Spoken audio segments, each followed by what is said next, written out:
Hi hello friends, welcome to the G K smart circle YouTube channel.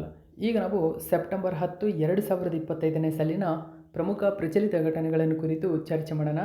ನಿಮಗೆಲ್ಲ ಗೊತ್ತಿರಲಿ, ಪ್ರತಿದಿನ ನಾನು ಕನ್ನಡದ ಪ್ರಜಾವಾಣಿ ಸೇರಿದಂತೆ ಕನ್ನಡದ ಇತರ ಎಲ್ಲ ನ್ಯೂಸ್ ಪೇಪರ್ಗಳು, ಇಂಗ್ಲೀಷ್ನ ದಿ ಹಿಂದೂ ಮತ್ತು PIB ನ್ಯೂಸ್ ಪೇಪರ್ಗಳ ಪ್ರಮುಖ ಪ್ರಚಲಿತ ಘಟನೆಗಳನ್ನು ನಿಮ್ಮ ಮುಂದೆ ತರ್ತಾ ಇರ್ತೀನಿ. ಹಾಗಾದರೆ ಇವತ್ತಿನ ಕ್ವಶ್ಚನ್ ನಂಬರ್ 1 ಏನಿದೆ ಅಂತ ನೋಡೋಣ ಬನ್ನಿ.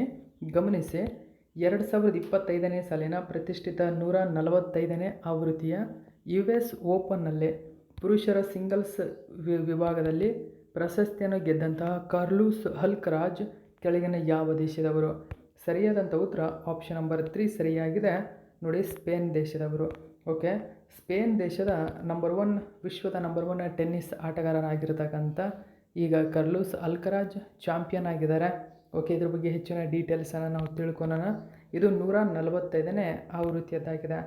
ಕನ್ನಡದ ನ್ಯೂಸ್ ಪೇಪರಲ್ಲಿ ಮಾಹಿತಿ ಕೊಟ್ಟಿದ್ದರು.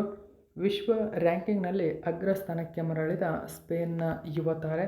ಸೊ US ಚಾಂಪಿಯನ್ ಆಗುವ ಮೂಲಕ ಅಲ್ಕರಾಜ್ ಇದೀಗ ವಿಶ್ವ ರ್ಯಾಂಕಿಂಗ್ನಲ್ಲಿ ಅಗ್ರಸ್ಥಾನಕ್ಕೆ ಮರಳಿದ್ದಾರೆ. ಇದರ ಬಗ್ಗೆ ಡೀಟೇಲ್ಸನ್ನು ನಾವು ತಿಳ್ಕೊಳ್ಳೋಣ.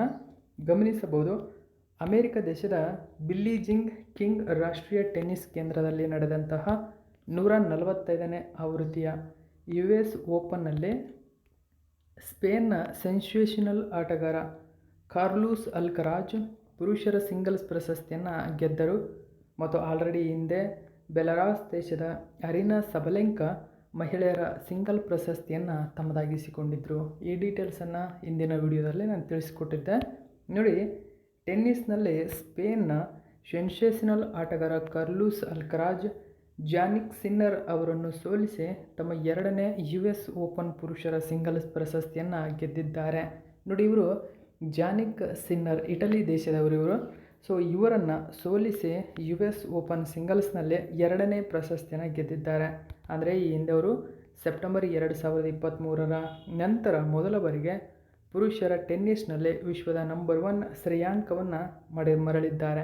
ಓಕೆ, ಸೊ ಅಟ್ ಪ್ರೆಸೆಂಟ್ಲಿ ಈಗ ಟೆನ್ನಿಸ್ನ ವಿಶ್ವದ ನಂಬರ್ 1 ಆಟಗಾರ ಯಾರು ಅಂತ ಕೇಳಿದ್ರೆ ಕಾರ್ಲೋಸ್ ಅಲ್ಕರಾಜ್ ಎಂಬುದು ನೆನಪಿರಬೇಕು. ಸೆಪ್ಟೆಂಬರ್ 7, 2025ರಂದು ಕಾರ್ಲೋಸ್ ಅಲ್ಕರಾಜ್ ಜಾನಿಕ್ ಸಿನ್ನರ್ ಅವರನ್ನು ಸೋಲಿಸುವ ಮೂಲಕ ಪ್ರಶಸ್ತಿಯನ್ನು ತಮ್ಮದಾಗಿಸಿಕೊಂಡಿದ್ದಾರೆ. ಹಾಗಾದರೆ ಇಲ್ಲಿ ಪುರುಷರ ಡಬಲ್ಸ್ ಚಾಂಪಿಯನ್ ಯಾರು ಅಂತ ಕೇಳಬಹುದು ನಿಮಗೆ. ಮಾರ್ಸೆಲ್ ಗ್ರುನೋಲ್ಲರ್ಸ್ ಅಂತ ಕರೀತಾರೆ. ಇವರು ಸ್ಪೇನ್ ದೇಶದವರು. ಮತ್ತು ಒರಾಸಿಯೋ ಜೆಬೆಲ್ಲೂಸ್ ಅರ್ಜೆಂಟೀನಾ. ಇವರು ಫೈನಲ್ನಲ್ಲಿ ಜೋ ಸಾಲಿಸ್ಬರಿ ಮತ್ತು ನೀಲ್ಸ್ ಕಿಮ್ಸ್ಕಿ ಯುನೈಟೆಡ್ ಕಿಂಗ್ಡಮ್. ಸೊ ಇವರನ್ನು ಸೋಲಿಸುವ ಮೂಲಕ ಪುರುಷರ ಡಬಲ್ಸ್ನಲ್ಲಿ ಚಾಂಪಿಯನ್ ಆಗಿದ್ದಾರೆ. ಕೇಳಬಹುದು ಡೈರೆಕ್ಟಾಗಿ, ಓಕೆ, ಪುರುಷರ ಡಬಲ್ಸ್ನಲ್ಲಿ ಚಾಂಪಿಯನ್ ಯಾರು? ಹಾಗಾದರೆ ಮಹಿಳಾ ಡಬಲ್ಸ್ನಲ್ಲಿ ಚಾಂಪಿಯನ್ ಯಾರು ಅಂತ ಕೇಳ್ತಾರೆ. ಇದು ನೆನಪಿರಬೇಕು, ಮಹಿಳಾ ಡಬಲ್ಸ್ ಚಾಂಪಿಯನ್ಗಳು. ಇಲ್ಲಿ ಕೆನಡಾ ದೇಶದ ಗೇಬ್ರಿಯೆಲಾ ಡಬ್ರೋವ್ಸ್ಕಿ ಮತ್ತು ಎರಿನ್ ರೌಟ್ಲಿಫ್ ನ್ಯೂಜಿಲ್ಯಾಂಡ್ ದೇಶದವರು. ಸೊ ಇವರು ಮಹಿಳಾ ಡಬಲ್ಸ್ನಲ್ಲಿ ಚಾಂಪಿಯನ್ ಆಗಿದ್ದಾರೆ.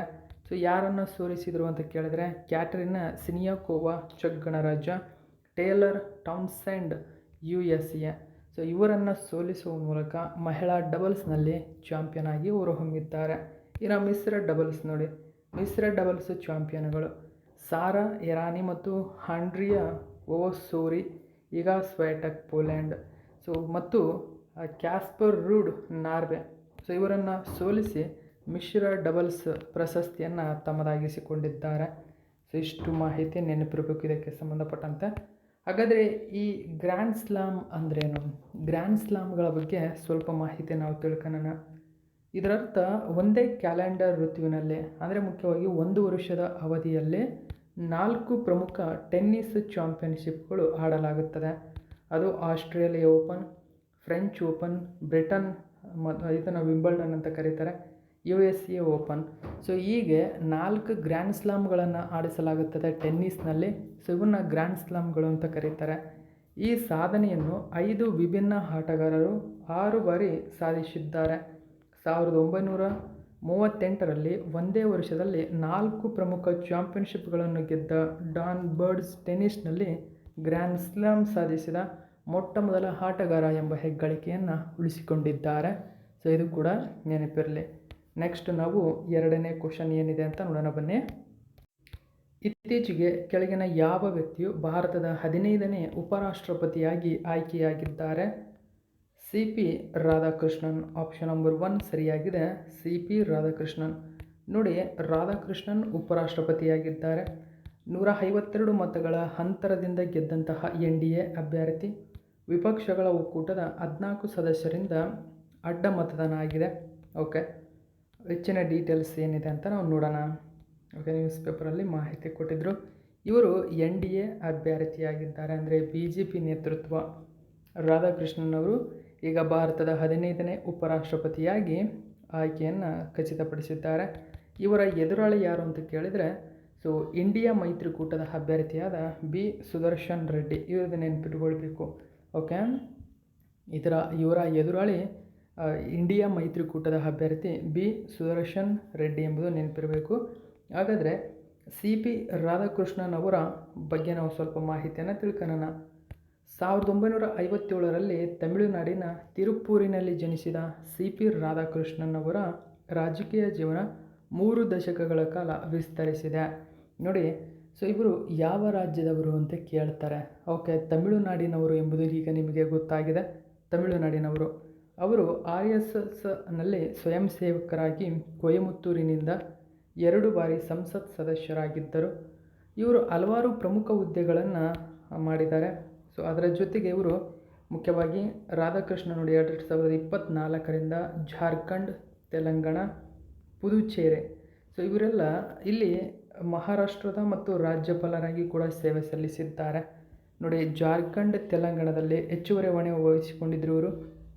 ಪುದುಚೇರಿಯ ಲೆಫ್ಟಿನೆಂಟ್ ಗವರ್ನರ್ ಆಗಿದ್ದರು. ಮಹಾರಾಷ್ಟ್ರದ ಗವರ್ನರ್ ಆಗಿ ಅಥವಾ ರಾಜ್ಯಪಾಲರಾಗಿ ಕೂಡ ಸೇವೆ ಸಲ್ಲಿಸಿದ್ದಾರೆ. ಇಷ್ಟು ಮಾಹಿತಿ ನೆನಪಿರಲಿ.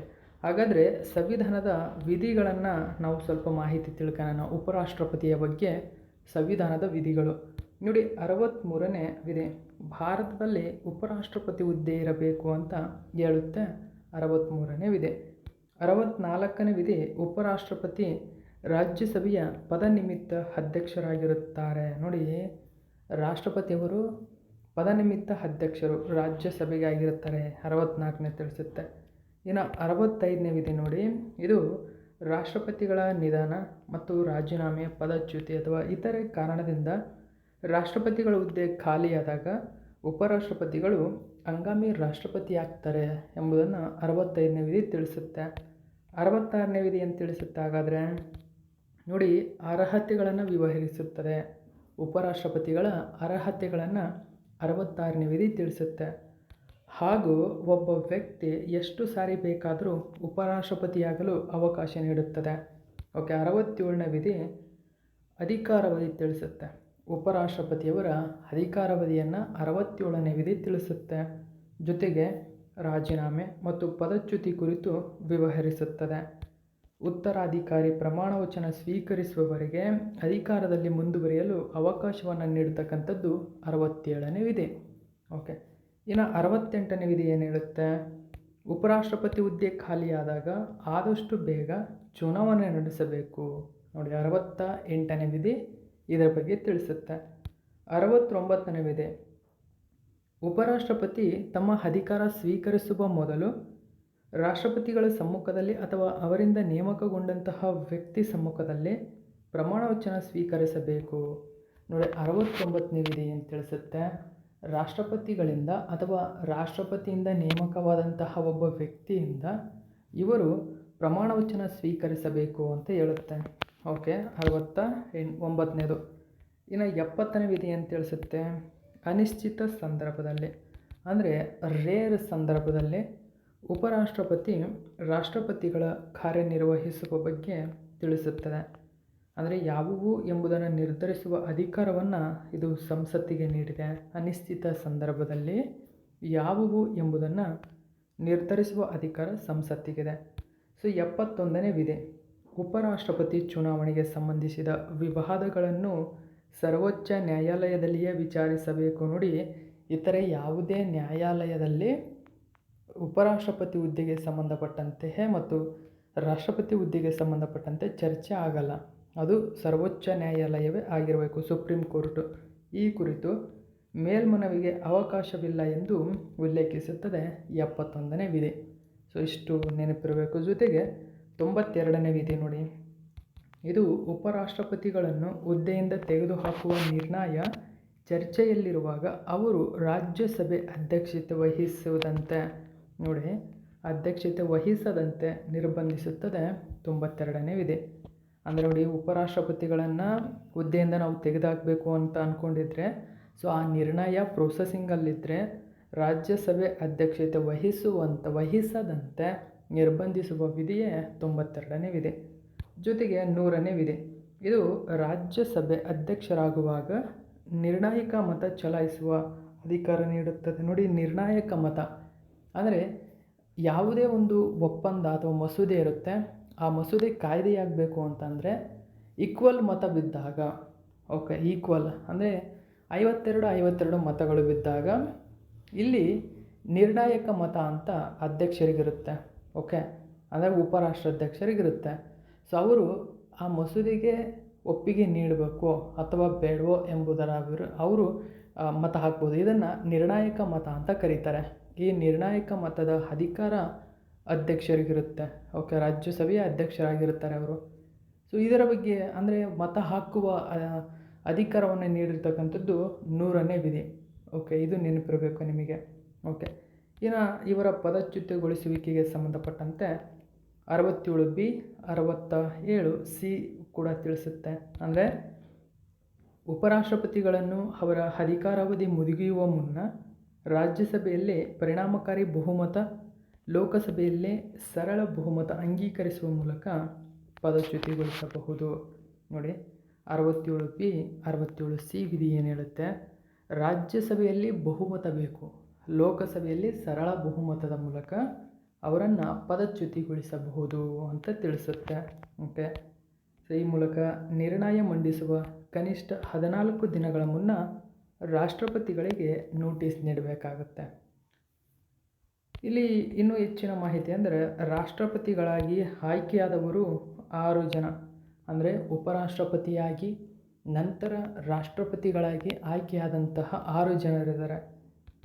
ಅದರ ಸರ್ವಪಲ್ಲಿ ರಾಧಾಕೃಷ್ಣನ್, ಜಾಕಿರ್ ಹುಸೇನ್, ವರಹ ವೆಂಕಟಗಿರಿ, ರಾಮಸ್ವಾಮಿ ವೆಂಕಟರಾಮನ್, ಶಂಕರ್ ದಯಾಳ್ ಶರ್ಮಾ, KR ನಾರಾಯಣನ್. ಇವರು ಉಪರಾಷ್ಟ್ರಪತಿಯಾಗಿ ರಾಷ್ಟ್ರಪತಿಯಾಗಿರುವಂತಹವರು. ಅಧಿಕಾರದಲ್ಲಿದ್ದಾಗ ನಿಧನ ಹೊಂದಿದ ಏಕೈಕ ಉಪರಾಷ್ಟ್ರಪತಿ ಅಂದರೆ ಅದು ಕೃಷ್ಣಕಾಂತ್. ಸೊ ಹೆಚ್ಚು ಮತ ಗಳಿಸಿದವರು ಅಂದರೆ KR ನಾರಾಯಣನ್ ಅತಿ ಹೆಚ್ಚು ಮತ ಪಡೆದಿದ್ದರು. ಉಪರಾಷ್ಟ್ರಪತಿಯ ಚುನಾವಣೆ ಒಂದರಲ್ಲಿ ಎಲ್ಲ ಉಪರಾಷ್ಟ್ರಪತಿಗಳಿಗಿಂತಲೂ ಅತಿ ಹೆಚ್ಚು ಮತ ಪಡೆದವರು KR ನಾರಾಯಣನ್ ಎಂಬುದು ನೆನಪಿರಲಿ. ಸೊ ಇನ್ನು ಉಪರಾಷ್ಟ್ರಪತಿ ಹುದ್ದೆಯನ್ನು ಅಮೆರಿಕದಿಂದ ಎರವಲು ಪಡೆಯಲಾಗಿದೆ. ನೋಡಿ, ಯಾವ ದೇಶದಿಂದ ಎರವಲು ಪಡೆಯಲಾಗಿದೆ ಅಂದರೆ ಅಮೆರಿಕ ಎಂಬುದು ನೆನಪಿರಬೇಕು. ಇಷ್ಟು 2ನೇ ಕ್ವಶನ್ಗೆ ಸಂಬಂಧಪಟ್ಟಂತೆ ಮಾಹಿತಿ. ಇನ್ನು ನಾವು 3ನೇ ಕ್ವಶನ್ ನೋಡೋಣ. ಇತ್ತೀಚೆಗೆ ಅದಾನಿ ಪವರ್ ಕೆಳಗಿನ ಯಾವ ದೇಶದಲ್ಲಿ 570 ಮೆಗಾವ್ಯಾಟ್ ಸಾಮರ್ಥ್ಯದ ವಾಂಗ್ಚು ಜಲವಿದ್ಯುತ್ ಯೋಜನೆಯನ್ನು ಸ್ಥಾಪಿಸಲು ಒಪ್ಪಂದಕ್ಕೆ ಸಹಿ ಹಾಕಿದೆ? ನೋಡಿ, ವಾಂಗ್ಚು ಅಂತ ಕರೀತಾರೆ.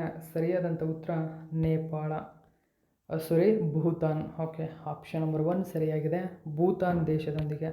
ಸೊ ಮೋಸ್ಟ್ ಇಂಪಾರ್ಟೆಂಟ್ ಆಗುತ್ತೆ. Adani power and droop green power ಅಂತ ಕರೀತಾರೆ, DGP ಅಂತ ಕರೀತಾರೆ ಇದನ್ನು. ಸೊ ಇದರ ಜೊತೆಗೆ 500 ಮೆಗಾವ್ಯಾಟ್ ಸಾಮರ್ಥ್ಯದ ಪವರ್ ಪ್ರಾಜೆಕ್ಟಿಗೆ ಭೂತಾನ್ನಲ್ಲಿ ಯೋಜನೆಗೆ ಒಪ್ಪಂದಕ್ಕೆ ಸಹಿ ಹಾಕಿರತಕ್ಕಂಥದ್ದು. ಸೊ ಇಂಪಾರ್ಟೆಂಟ್ ಆಗುತ್ತೆ ಈ ಒಂದು ಮಾಹಿತಿ. ಹೆಚ್ಚಿನ ಡೀಟೇಲ್ಸ್ ನ್ಯೂಸ್ ಪೇಪರಲ್ಲಿ ಏನಿದೆ ಅಂತ ನಾವು ನೋಡೋಣ.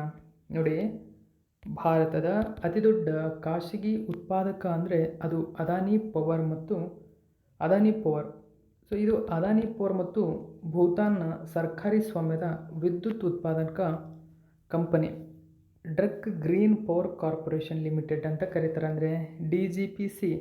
ಸೊ ಇದು ಹಿಮಾಲಯನ್ ಏನಿದೆ, ಇದು ಭೂತಾನ್ನಲ್ಲಿ 6,000 ಕೋಟಿ ರೂಗಳ ಹೂಡಿಕೆಯೊಂದಿಗೆ 570 ಮೆಗಾವ್ಯಾಟ್ ವಾಂಗ್ಚು ಜಲವಿದ್ಯುತ್ ಯೋಜನೆಯನ್ನು ನಿರ್ಮಿಸಲು, ಸ್ಥಾಪಿಸಲು ಮತ್ತು ಷೇರುದಾರರ ಒಪ್ಪಂದಕ್ಕೆ ಸಹಿ ಹಾಕಿದೆ. ನೋಡಿ, ವಾಂಗ್ಚು ಜಲವಿದ್ಯುತ್ ಯೋಜನೆ ನೆನಪಿರಬೇಕು. ಈ ತರಹದ ಕ್ವಶನ್ಗಳು ಇಂಪಾರ್ಟೆಂಟ್ ಆಗುತ್ತೆ ಎಕ್ಸಾಮ್ಗೆ. ಓಕೆ, ಅದರ ಜೊತೆಗೆ ಪೂರ್ಣಗೊಂಡಿದೆ ಒಂದು ಯೋಜನೆ ಆಲ್ರೆಡಿ. ಯಾವುದು? ಪುನಸ್ತಂಚು ಸೆಕೆಂಡ್ ಅಂತ ಕರೀತಾರೆ ಇದನ್ನು. ಓಕೆ, ಪುನಸ್ತಂಚು ಸೆಕೆಂಡ್ ಯೋಜನೆ ಪೂರ್ಣಗೊಂಡಿದೆ. ಓಕೆ, ಇದು 1020 ಮೆಗಾವ್ಯಾಟ್ ಸಾಮರ್ಥ್ಯವನ್ನು ಹೊಂದಿದೆ. ಈ ಯೋಜನೆ ಭಾರತದ ಸಹಕಾರದೊಂದಿಗೆ ಪೂರ್ಣಗೊಳಿಸಲಾಗಿದೆ. ನೋಡಿ, ಇದನ್ನು ಭಾರತ ಸರ್ಕಾರನೇ ಡೈರೆಕ್ಟಾಗಿ ನಿರ್ಮಾಣ ಮಾಡಿರ್ತಕ್ಕಂಥದ್ದು ಭೂತಾನ್ನಲ್ಲಿ. ಪುನಸ್ತಂಚು ಸೆಕೆಂಡ್ ಆಲ್ರೆಡಿ ಇದರ ಬಗ್ಗೆ ಸುಮಾರು ವಿಡಿಯೋದಲ್ಲಿ ತಿಳಿಸಿಕೊಟ್ಟಿದ್ದೇನೆ. ಓಕೆ, ಅದರ ಅಂತಿಮ ಘಟಕ ಅಂದರೆ ಘಟಕ 6 ರಾಷ್ಟ್ರೀಯ ವಿದ್ಯುತ್ ಗ್ರಿಡ್ಗೆ ಯಶಸ್ವಿಯಾಗಿ ಸಂಪರ್ಕಗೊಂಡಿದೆ. ಈ ಯೋಜನೆ ಏನಾದರೂ ಪೂರ್ಣಗೊಂಡ ನಂತರ ಭೂತಾನ್ನ ವಿದ್ಯುತ್ ಉತ್ಪಾದನಾ ಸಾಮರ್ಥ್ಯವು 40% ಹೆಚ್ಚಾಗುತ್ತದೆ. ಈಗ 3500 ಮೆಗಾವ್ಯಾಟ್ ಮೀರಿದೆ ಆಲ್ರೆಡಿ.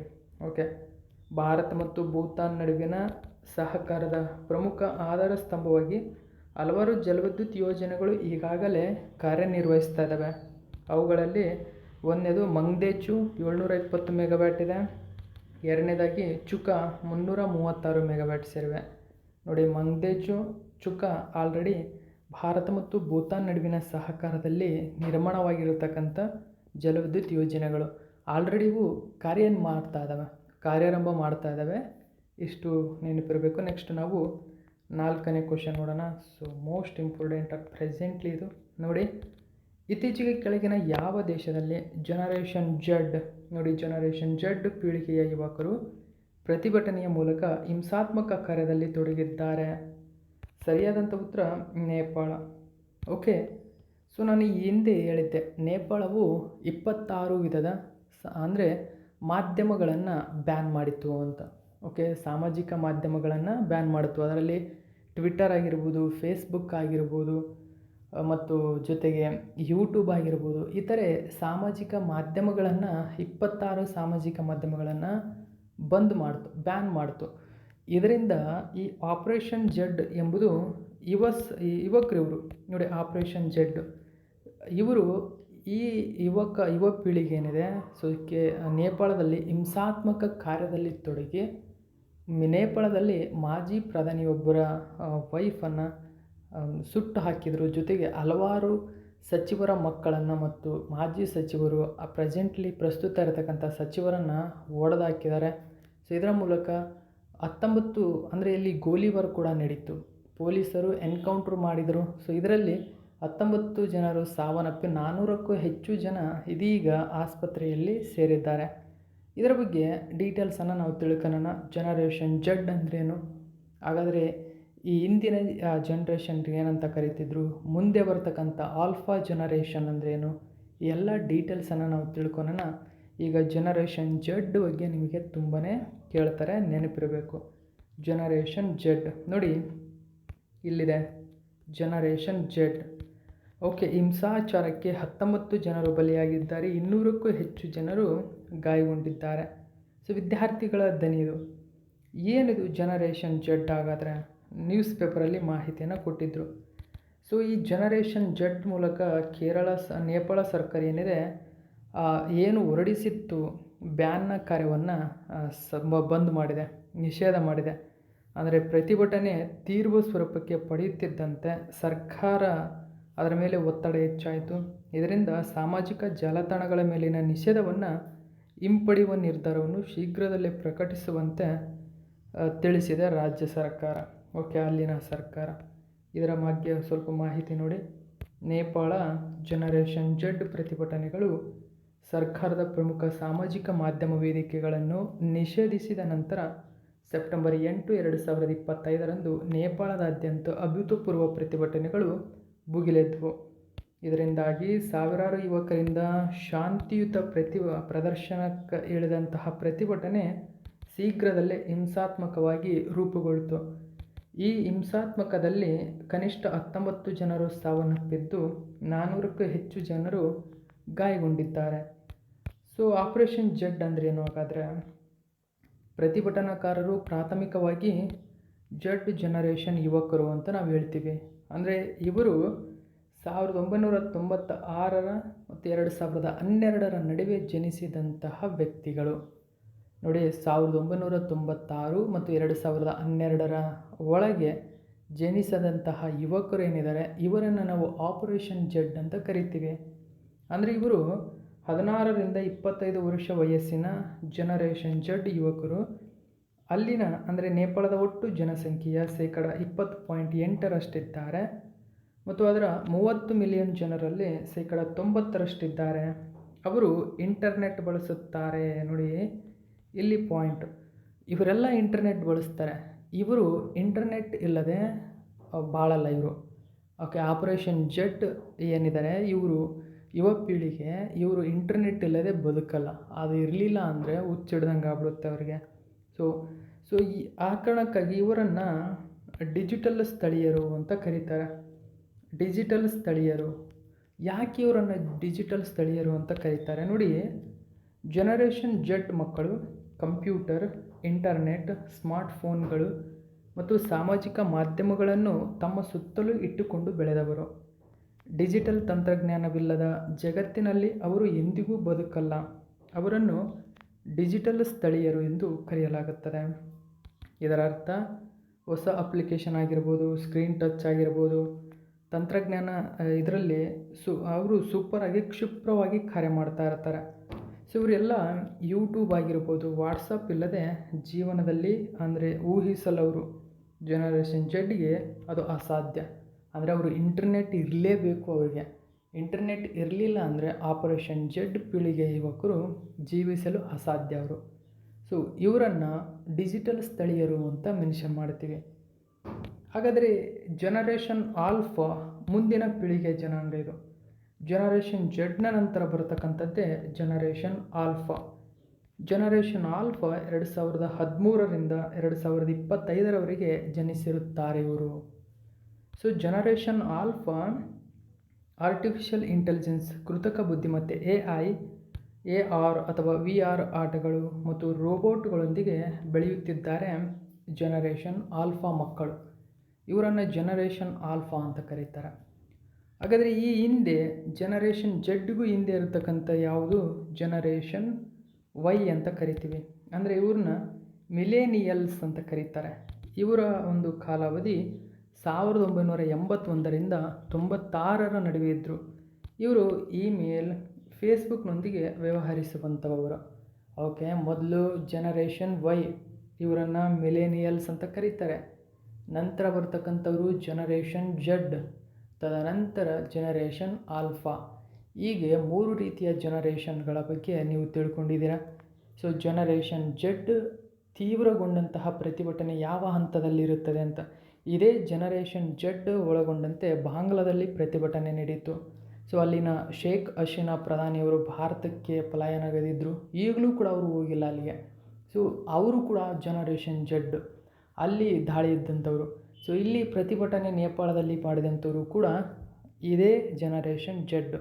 ಸೊ ಇವರಿಗೆ ಇಂಟರ್ನೆಟ್ ಬದುಕೋಕ್ಕಾಗಲ್ಲ. ಆ ಕಾರಣಕ್ಕಾಗಿ ಇಷ್ಟು ಮಾಹಿತಿ ನೆನಪಿರಲಿ. ಇನ್ನೂ ಹೆಚ್ಚಿನ ತೀವ್ರಗೊಳ್ತಾ ಇದೆ ಅಲ್ಲಿ. ಓಕೆ, ಮಾಜಿ ಸಂಸದರಾಗಿರ್ಬೋದು, ಪ್ರಧಾನಿಯಾಗಿರ್ಬೋದು, ಸಿಕ್ಕಲ್ಲಿ ಹೊಡೆದಾಗ್ತಾ ಇದ್ದಾರೆ. ಇದೆಲ್ಲ ಕೂಡ ನೆನಪಿರಬೇಕು. ಓಕೆ, ನೆಕ್ಸ್ಟ್ ನಾವು 5ನೇ ಕ್ವಶನ್ ನೋಡೋಣ. ಇತ್ತೀಚೆಗೆ ದೇಶದಲ್ಲೇ ಮೊಟ್ಟ ಮೊದಲ ಬಾರಿಗೆ ಕೆಳಗಿನ ಯಾವ ರಾಜ್ಯವು ನಗರ ನೀತಿಯನ್ನು ರೂಪಿಸಲಿದೆ? ನೋಡಿ, ಅರ್ಬನ್ ಪಾಲಿಸಿ ಕೇರಳ ಸರ್ಕಾರ. So most important. ನೋಡಿ, ದೇಶದ ಮೊದಲ ನಗರ ನೀತಿ ರೂಪಿಸಲಿರುವ ಕೇರಳ ರಾಜ್ಯ. ದೇಶದಲ್ಲೇ ಮೊಟ್ಟ ಮೊದಲ ಬಾರಿಗೆ ನಗರ ನೀತಿ ರೂಪಿಸಲಿದೆ ಕೇರಳ. ಓಕೆ, ಇಷ್ಟು ನೆನಪಿರಬೇಕು. ಇದು ಡೈರೆಕ್ಟಾಗಿ ಕ್ವಶನ್ ಕೇಳ್ತಕ್ಕಂಥ ಚಾನ್ಸಸ್ ಇರುತ್ತೆ. ಓಕೆ, ಸೊ ಇಂಥ ನೀತಿಯನ್ನು ರೂಪಿಸಿರುವುದು ದೇಶದಲ್ಲಿದು ಪ್ರಥಮ ಬಾರಿಗೆ ಆಗಿದೆ. ಓಕೆ, ನೆಕ್ಸ್ಟು 6ನೇ ಕ್ವಶನ್ ನೋಡೋಣ. 2026ನೇ ಸಾಲಿನ ಪ್ರತಿಷ್ಠಿತ G20 ಶೃಂಗಸಭೆಯನ್ನು ಕೆಳಗಿನ ಯಾವ ದೇಶ ಆಯೋಜಿಸಲಿದೆ? ಅಮೇರಿಕ. ನೋಡಿ, ಅಮೇರಿಕ 2026 ಇದು 2025 ಅಲ್ಲ, 2026ರ G20 ಶೃಂಗಸಭೆಯನ್ನು ಆಯೋಜಿಸಲಿದೆ. ಇದನ್ನು ಟ್ರಂಪ್ ಖಚಿತಪಡಿಸಿದ್ದಾರೆ. ನೋಡಿ, Trump says 2026 G20 summit will be held at is Miami area golf club. Okay, ಅಮೆರಿಕದ ಮಿಯಾಮಿ ಏರಿಯಾದ ಗಲ್ಫ್ ಕ್ಲಬ್ನಲ್ಲಿ 2026ರ G20 ಶೃಂಗಸಭೆ ನಡೆಯಲಿದೆ ಎಂದು ಟ್ರಂಪ್ ಘೋಷಣೆ ಮಾಡಿದ್ದಾರೆ. ಓಕೆ, ಸೊ ನ್ಯೂಸ್ ಪೇಪರಲ್ಲಿ ಒಂದು ಮಾಹಿತಿ ಕೊಟ್ಟಿದ್ದರು. ಹೆಚ್ಚಿನ ಡೀಟೇಲ್ಸ್ ಏನಿದೆ ಅಂತ ನೋಡೋಣ. ಸೊ 2026ರ G20 ಶೃಂಗಸಭೆ ಅಮೆರಿಕ ಆಯೋಜಿಸಲಿದೆ. ಸೊ ಇದು ಮುಖ್ಯವಾಗಿ ಅಮೆರಿಕದ ಅಧ್ಯಕ್ಷ ಡೊನಾಲ್ಡ್ ಟ್ರಂಪ್ ಘೋಷಣೆ ಮಾಡಿದ್ದಾರೆ. ಸೊ ಈ ಶೃಂಗಸಭೆ ದಕ್ಷಿಣ ಫ್ಲೋರಿಡಾದ ಮಿಯಾಮಿ ಬಳಿಯ ಡೋರಲ್ ಗಲ್ಫ್ ಕ್ಲಬ್ನಲ್ಲಿ ನಡೆಯಲಿದೆ.